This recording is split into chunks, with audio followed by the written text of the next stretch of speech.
So Triss in this film, we see her where she left off in the other film, which is she just lost both of her parents. She had to shoot one of her best friends. She was in the middle of a genocide, in the middle of a war. And she's very broken. She's struggling with PTSD and fighting her ghosts and her shadows.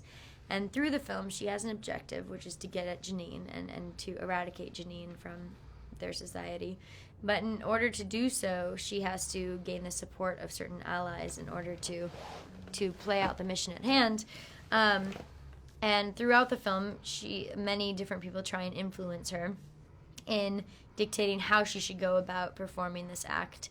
And ultimately, she ends up listening to herself and honoring her own integrity, and that's what allows her to carry out her mission. It's a very different world than the first film. In general, everything is bigger. There's so much more action.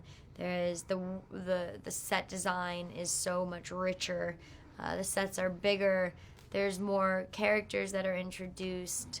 A lot of strength and also a lot of emotional qualities that the first movie didn't have, simply because it was so busy in exposition describing the world.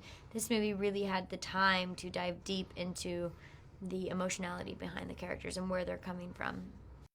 There's a lot of really amazing people in this film. It's exciting to have Octavia and Naomi join the cast, but there's also a lot of actors who hadn't necessarily been in anything before who joined as well, and it's always fun to have someone who's hasn't been in many films arrive on a cinema set, because they have this freshness and this exhilaration for and respect for their environment that sometimes, not that seasoned artists don't have that, but they don't bring that lightness and that new energy. And so to have these old pros who have just been doing it for so long and have so much to teach you, and then the new kid on the block who also has so much more to teach you, it always helps you step up your own game.